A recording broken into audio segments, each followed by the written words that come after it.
Wish I could say more, but this is it. So State 1034, this is the last time you'll hear me in a state patrol car. And Jay Hensley can kiss my Tonight on the Donlon Report, cops calling it quits over the vaccine mandate. Why are so many cities willing to let officers walk? Plus, I'll speak with the former COVID testing czar, Dr. Brett Giroir. Is it time to start making antibody testing the new norm? And listen to this. Mild-mannered reporter for a great metropolitan newspaper fights a never-ending battle for truth, justice, and the American way. Well, Superman's new kryptonite, that phrase you heard right there, the American way, is going away. What are they replacing it with? And what's wrong with the American way? Great to have you with us as we start a week live from our Chicago studios. The Donlon Report starts right now.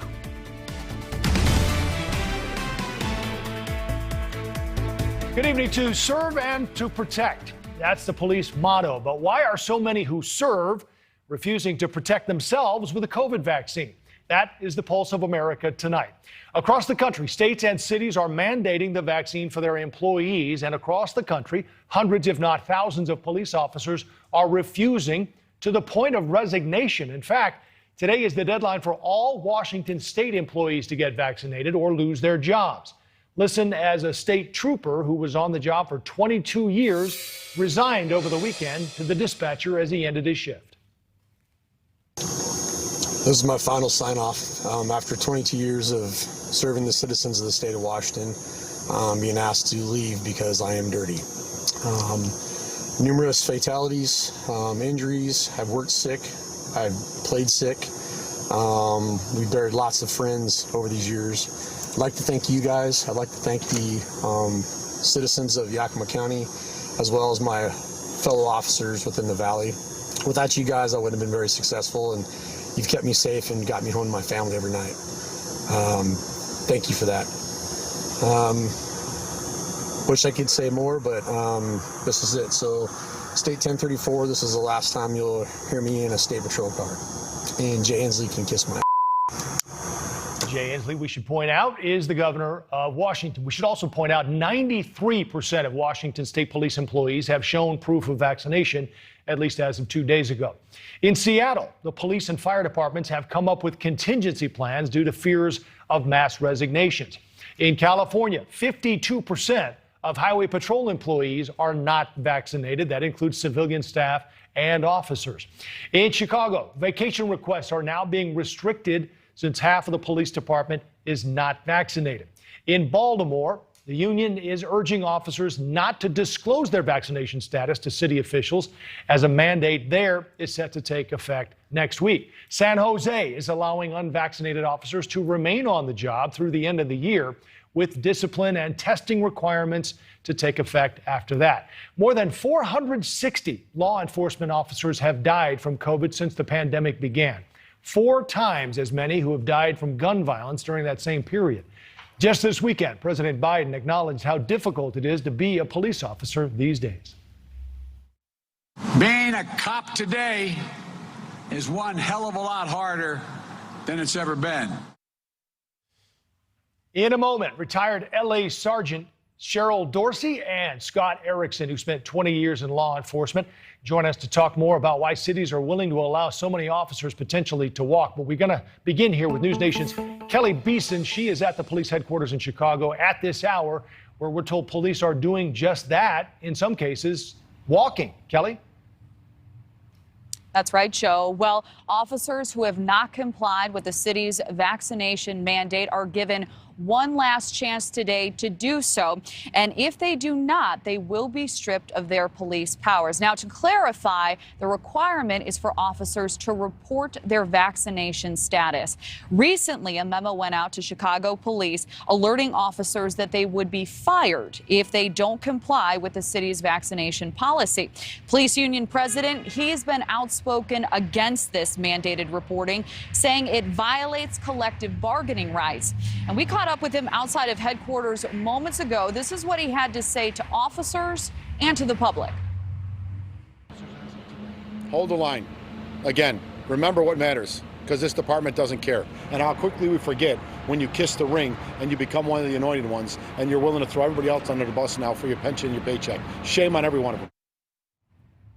Now, 60 officers are expected to be processed here today. It's unclear how many of those officers will not comply with this requirement. We also just received word that after 3:30 Central Time here in Chicago, an officer had been shot and was rushed to a local hospital. No word on their condition. Right. Keleigh, I don't know if you could clarify this, but I'm not quite sure. If they report as unvaccinated, are they fired or are they put on paid leave? What happens if they report as unvaccinated?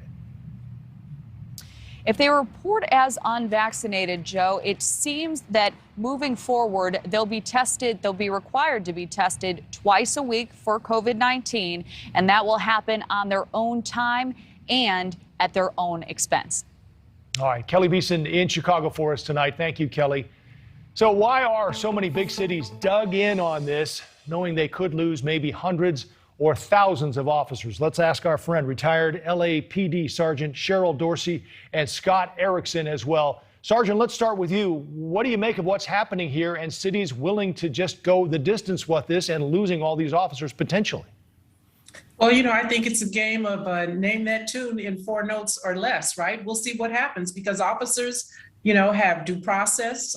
They certainly could be in violation. The cities could be in violation of a city charter or the police officer's Bill of Rights to try to compel an officer to have a shot. And I think by and large, officers are bothered by the hypocrisy. Listen, command staff will tell us often to do one thing, and then we see them doing something completely contrary to their edict for us. Here in Los Angeles, our police chief had a video that he put out to the troops demanding that everyone wear their mask at all times. And then when he was seen at a Dodgers game doing what?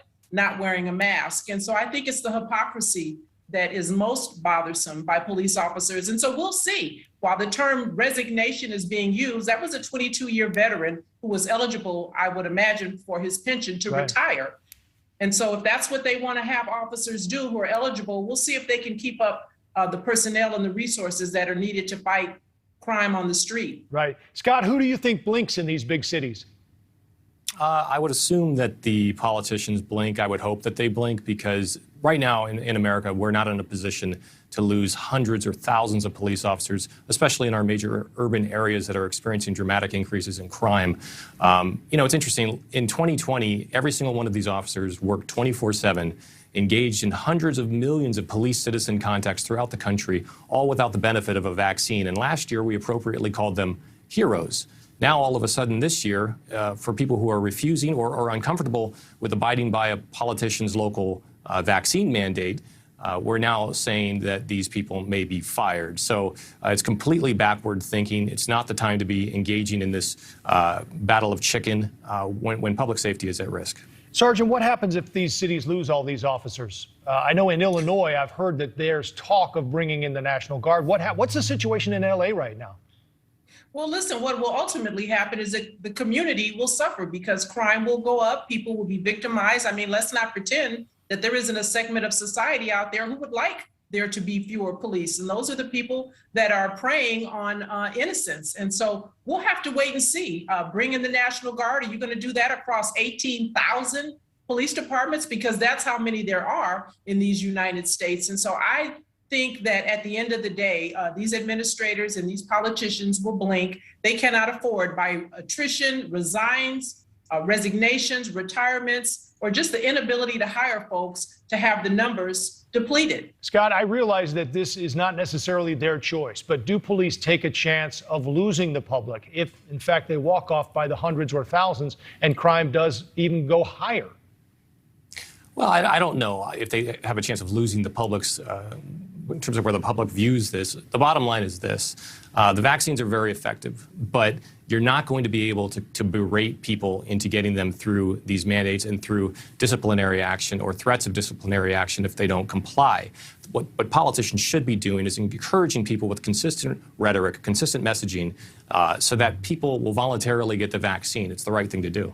Sergeant, I guess I'm also confused because there really isn't a mandate. I mean, the president has said there's a mandate, but there's a question as to whether OSHA is involved in this. And I know in Oregon, there was a situation where they were mandating police officers to get the vaccine, and then they changed it because it wasn't compliant with state or federal mandates. Is there a mandate forcing cities to do this?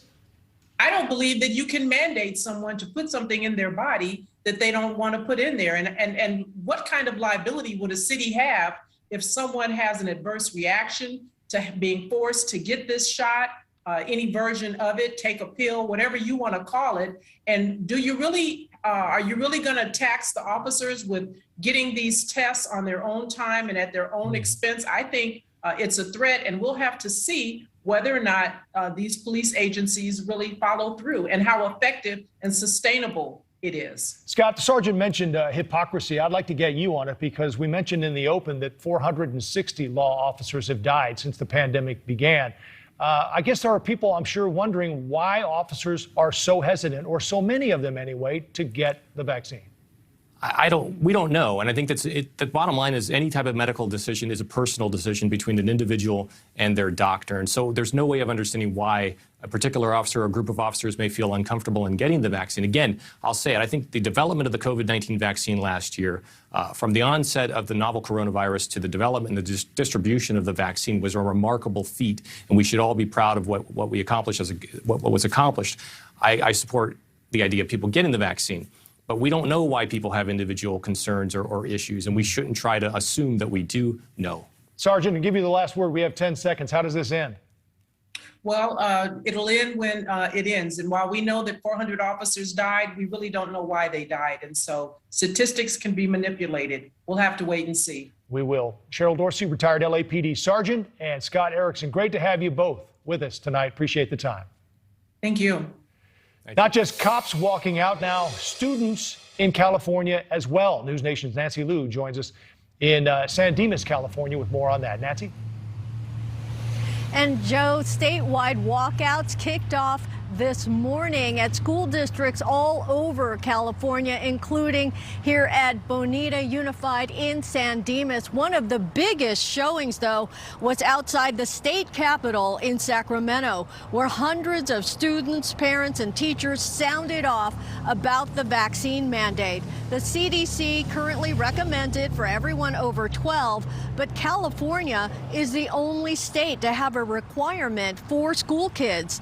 Governor Newsom announced the mandate earlier this month, requiring all eligible school kids to be fully vaccinated for in-person learning by next fall. But many parents say it is overreach since the FDA has yet to fully approve it for use in children.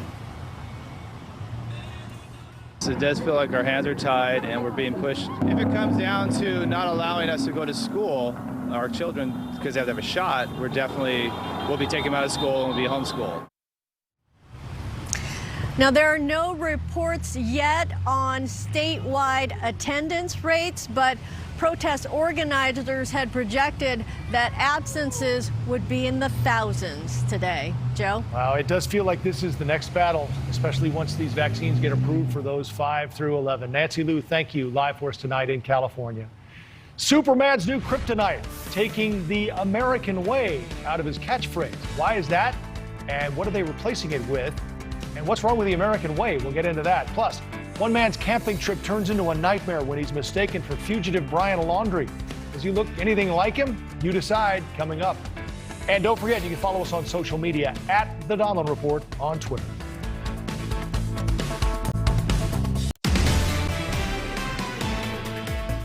And I lost a tremendous personal friend and mentor. He has been my mentor for a number of years. He always made time for me, and I could always go to him with tough issues. He always had great counsel.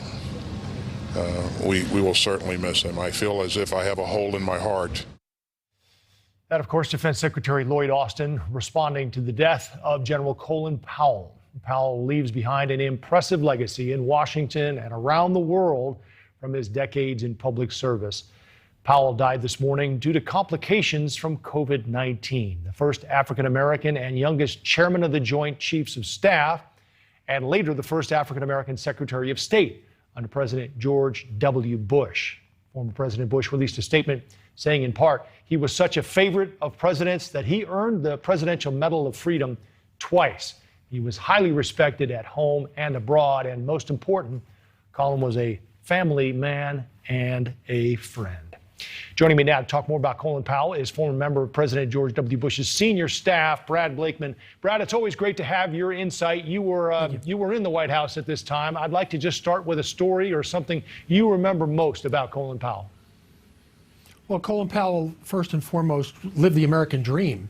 When you look at his biography and how he was raised and how he worked hard for everything he got, didn't take the traditional path in the military, didn't go to a service academy, went to a city college in New York, grew up in Harlem in the Bronx, then got his MBA, 35 years in the military, served so many roles as a civilian leader as well.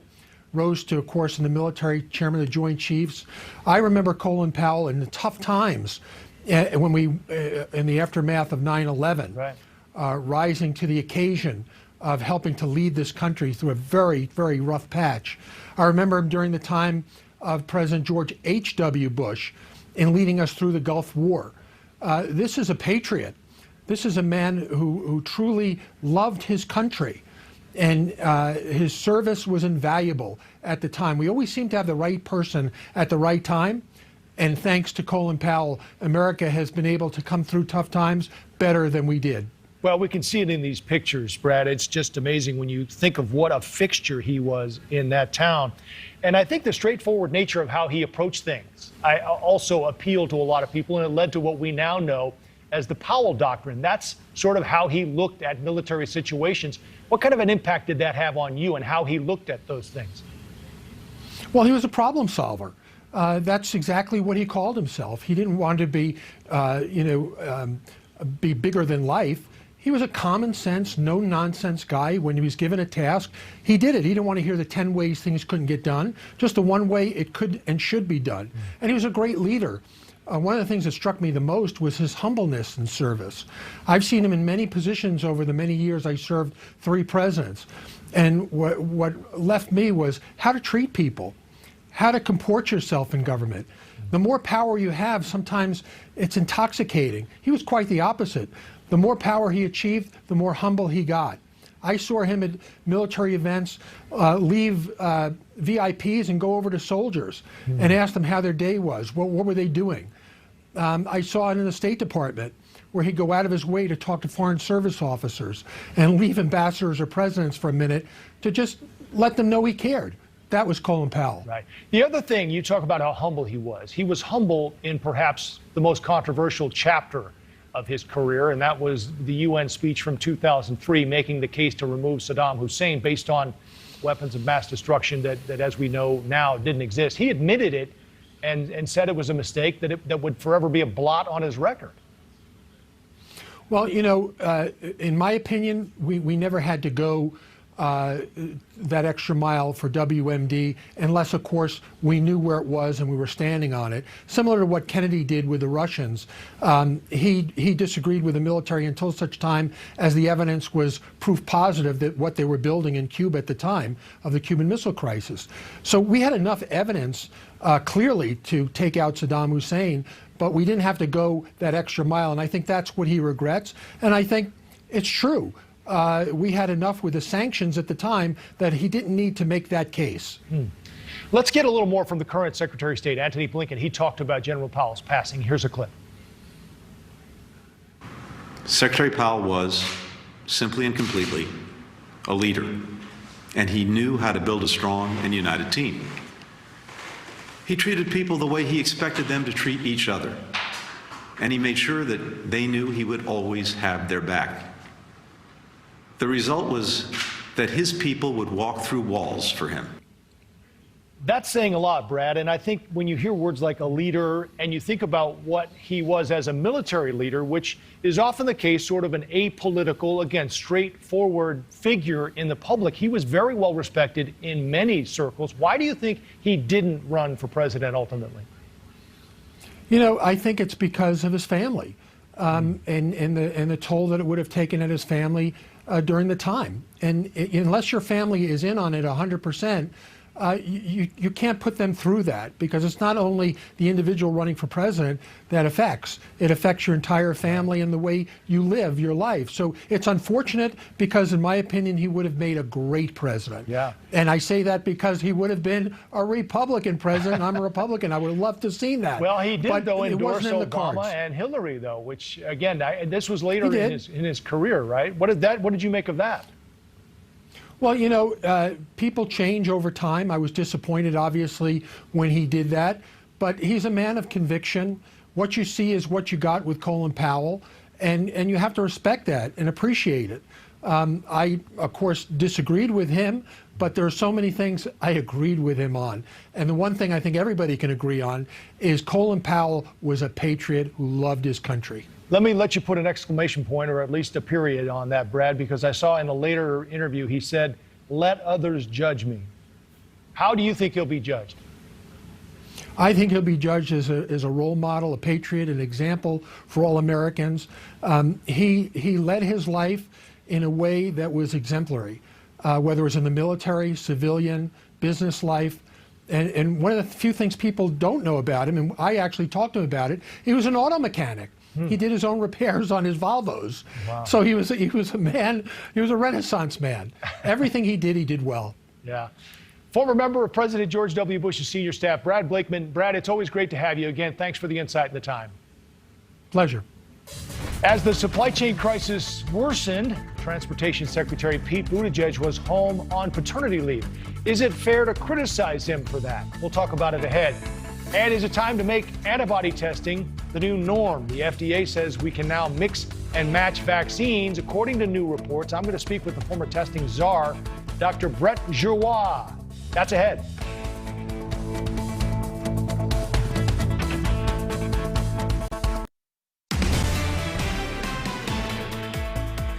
The death of an American icon is spotlighting the potential dangers of COVID-19, particularly for those in high-risk groups. Colin Powell's family noted on Facebook that he was fully vaccinated, but he had multiple myeloma, blood cancer, as well as Parkinson's disease. So even if fully vaccinated, those who are immunocompromised, as we've heard, are certainly at a greater risk from this virus. Let's bring in now former Assistant Secretary for Health in the Trump administration, Dr. Brett Giroir. Doctor, it's good to see you again. Are you worried a little bit that this death from Colin Powell might be used as an argument that vaccines don't work? Well, thanks for having me on, but I think you explained it very well, is vaccinations do not mean you're invincible. They work extremely well and give you an at least 11-fold increased chance of surviving, 11-fold decreased chance of dying. But for those who are elderly, and General Powell, Secretary Powell, was over 80 years old, he also had a blood cancer, which makes him very immunosuppressed. This is the kind of person who's at high risk, even though he has been vaccinated, and why these folks need at least 3 vaccines to get them in the ballpark of protection. So our condolences to him and his family, but this is a risk with his underlying conditions. Right. This is a message more about comorbidities and the need for a booster, in your opinion, than anything. Absolutely, absolutely correct. All right, so you and I talked about this the last time you were on, and it's interesting because a lot of folks wondered about the antibodies that we have, about natural immunity, and I think it comes up because it's a question about whether we should be focusing more on, I guess, essentially how protected we are, and we don't really know that right now, do we? Well, I know it's against the political ideology of the day, but the science really demonstrates that if you have been infected with COVID-19, you have natural immunity, and that natural immunity is at least as good as 2 doses of the Pfizer or Moderna vaccine. Just today, a large study out of the United Kingdom looking at 8,000 cases of COVID showed the same result. Look, you should get vaccinated. I'm very pro-vaccine. Even if you've had COVID, 1 dose of vaccine supercharges your immune system. But on balance, if you have natural immunity, that should be taken as equivalent to vaccine immunity, given the data we have today. But we don't know. That's the key point, because we're sort of learning as we go here. We don't know essentially how long this lasts, or we're just starting to learn. And I guess my question, doctor, is if people over 65 need a booster, why don't the rest of us? How long do the vaccines last? So, we are new to the vaccines. We've only been giving them since December of 2020. But you have to realize that those over 65 and particularly over 70 have weakened immune systems. This is true not just for COVID, but also for flu. So they really are a very different population, and their immunity wanes much earlier. For young, healthy individuals without comorbidities, you may never need a booster, or you may need a booster only in certain circumstances, and that's exactly what the FDA told you. So don't try to do parallels between over 65, because unfortunately, as we age, our immune system ages as well, and we need that extra protection. Doctor, you may have heard the breaking news on the way in here. I don't know if you've been able to read more, but the Daily Mail is reporting that the FDA will allow folks to mix and match these vaccines. Any comment you have on that? At this point, if it's a booster, regardless, you're recommending getting it? If you're in the group that requires a booster or recommended, please get it. And the data so far in the UK and some here show that if you've had here, at least the J&J vaccine, right, getting Pfizer or Moderna as a second dose actually improves more than you would actually do by getting the same J&J as a second dose. So it looks like it's very, very effective. The only question is the studies have been relatively small, and is it safe? But everything I've seen so far suggests that it's safe, and mixing that dose is extremely effective in providing additional protection. What about J&J? Because now we're hearing that it should have been perhaps a two-shot vaccine, and that, I guess, correct me if I'm wrong, everyone who got the J&J should get a second, at least at this point, right? I mean, depending on a certain amount of time? That's correct. We didn't know, of course, at first whether one dose would have been sufficient. It's fundamentally a different vaccine than Pfizer and Moderna. But as people who got it were studied, we see that the vaccine protection is less and it wears off earlier. So I think it's very clear that if you had J&J, you need a second dose. A second dose of J&J is very, very effective. They just presented that data.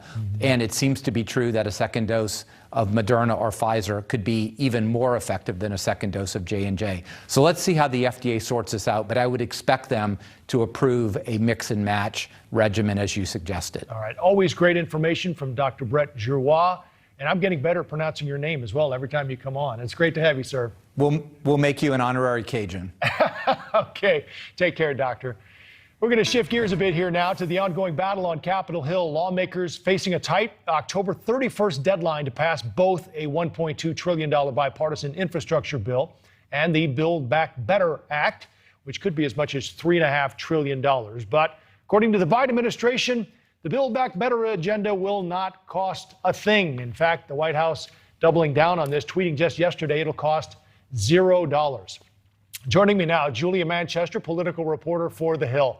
So how is this going over, Julia? I'm guessing there are a lot of people who are at least skeptical. I mean, does this assume that certain things have to happen in order for it to cost zero?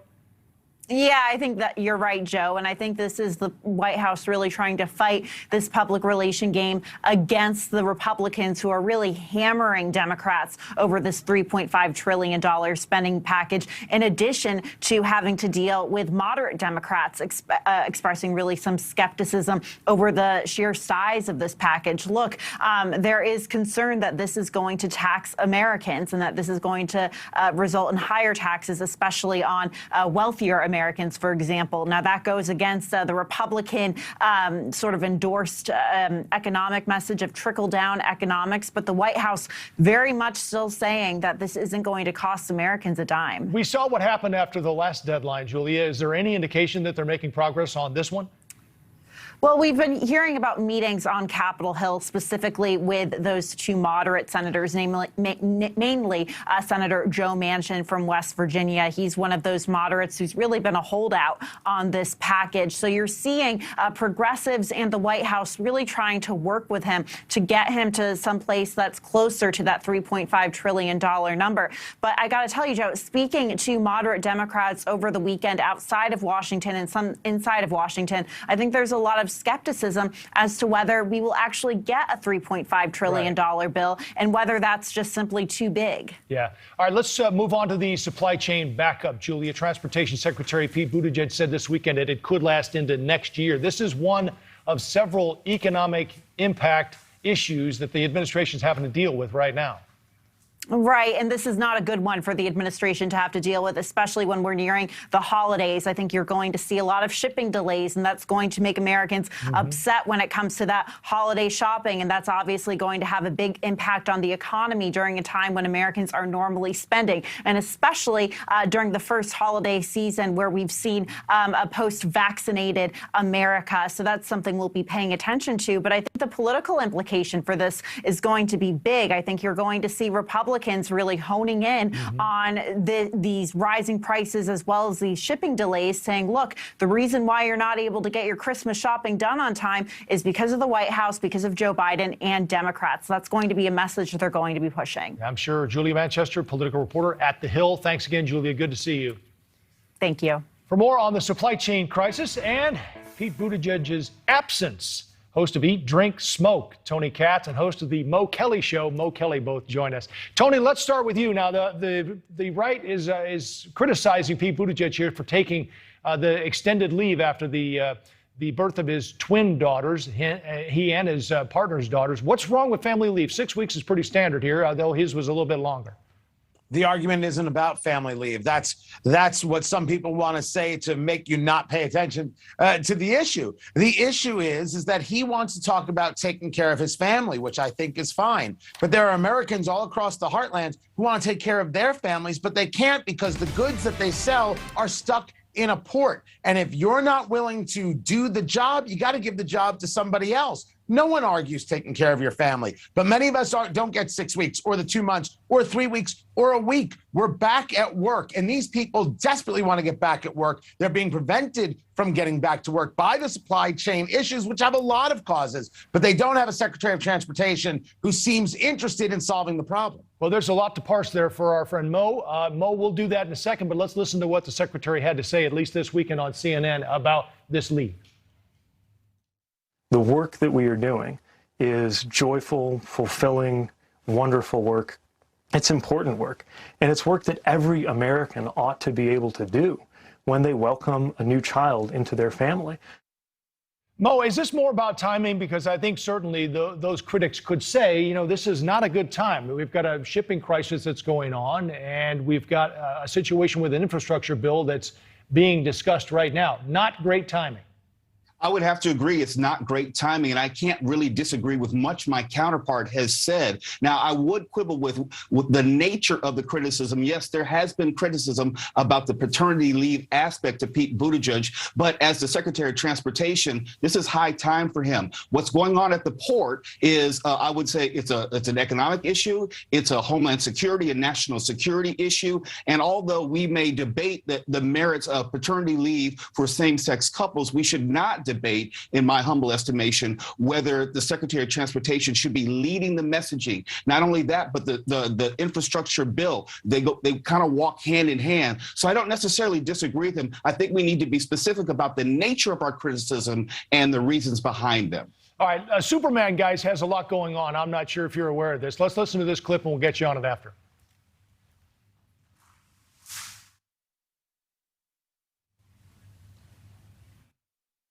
Mild-mannered reporter for a great metropolitan newspaper fights a never-ending battle for truth, justice, and the American way. All right, so what's wrong with the American way? They're changing it to truth, justice, and a better tomorrow. Mo, does this need to be changed? It doesn't really matter if it needs to or not. I mean, Superman is not an American icon. It's a comic book character. And we wrongly have tried to remake Superman in our political image. If you know anything about Superman, he fought the KKK in 1946. He's fought against Nazis. It's part propaganda, but it's all comic book character. And we have wrongly tried to conflate what we believe America to be. Let me put it like this. If you think of Superman as being real, he's an illegal alien from outer space. He's undocumented. He doesn't have a right to work visa. He's working illegally with forged documents at the Daily Planet. If we want to ascribe the American way to this guy, we got to be careful.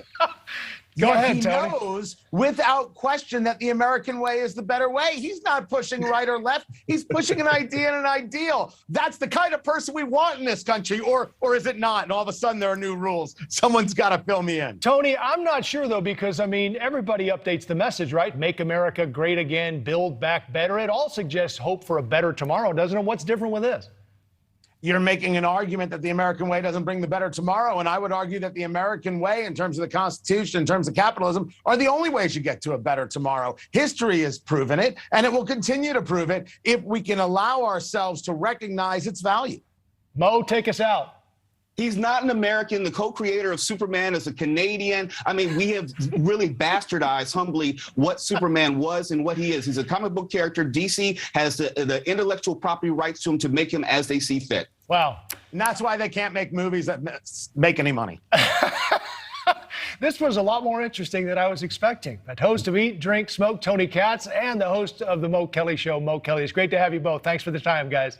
Absolutely. Thank you. Still ahead, one man's camping trip turns into a nightmare when he's mistaken for fugitive Brian Laundrie. That story's next. And what if Laundrie is found and charged with murder? How does he get a fair trial? I'm going to speak with someone whose job it is to make sure high-profile defendants have their day in court. Michael Hart joins us ahead.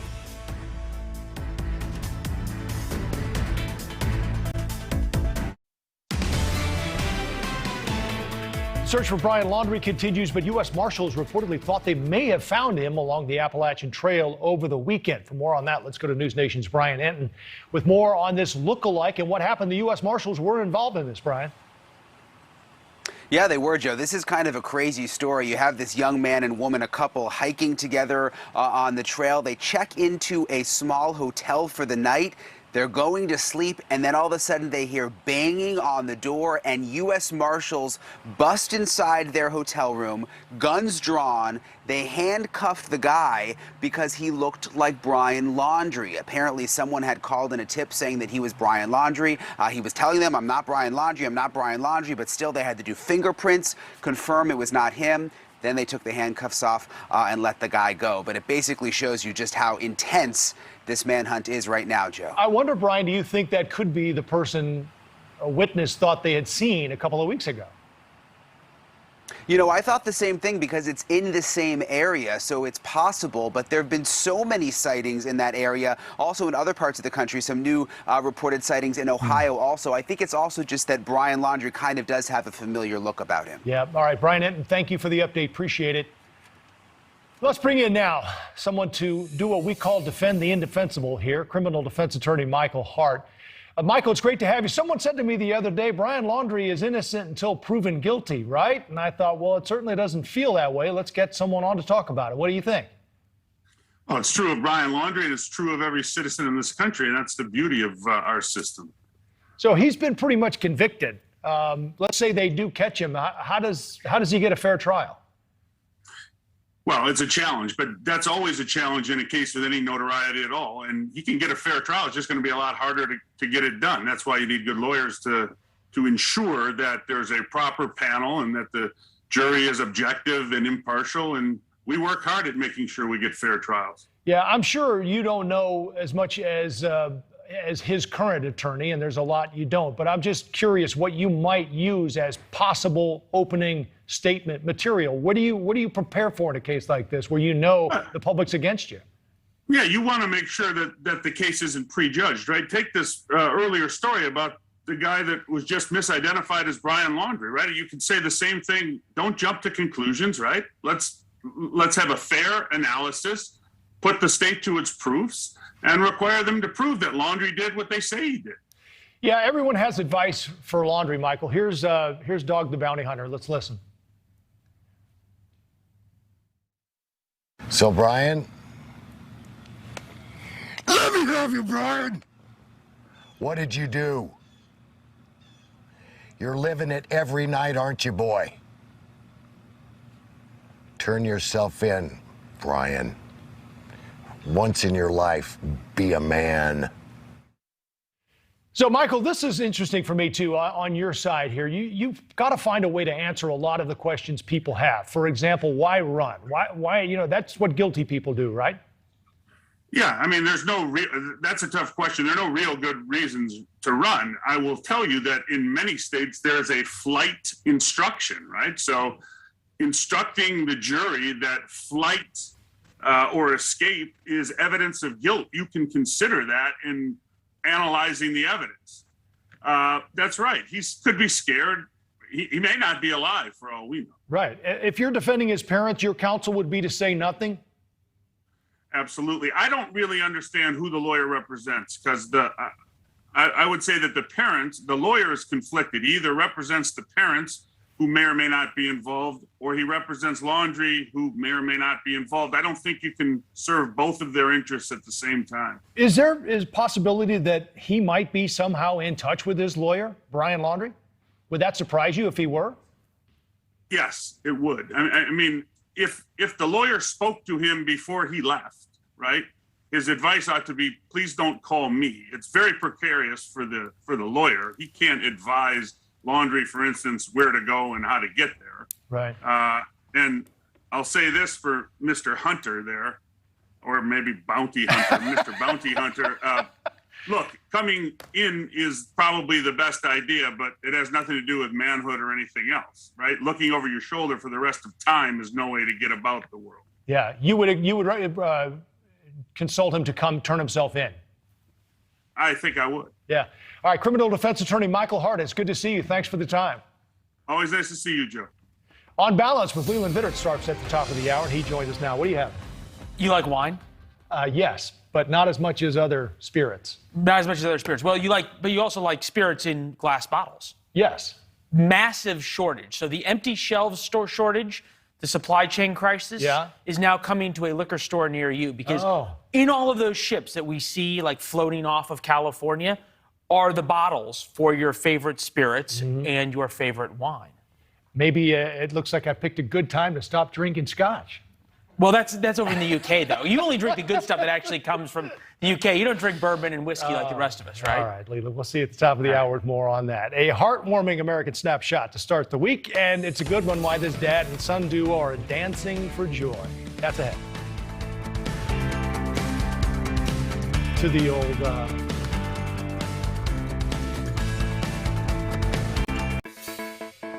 A cancer diagnosis is certainly one of the scariest things an adult, let alone a child, can face. However, the most comforting words after that are in remission or cancer-free. And you can see the relief in the faces of a dad and his 4-year-old son here in a video that has gone viral for all the right reasons. This is the duo's monthly celebration of the son being cancer-free, and October marks the 35th month with no more leukemia.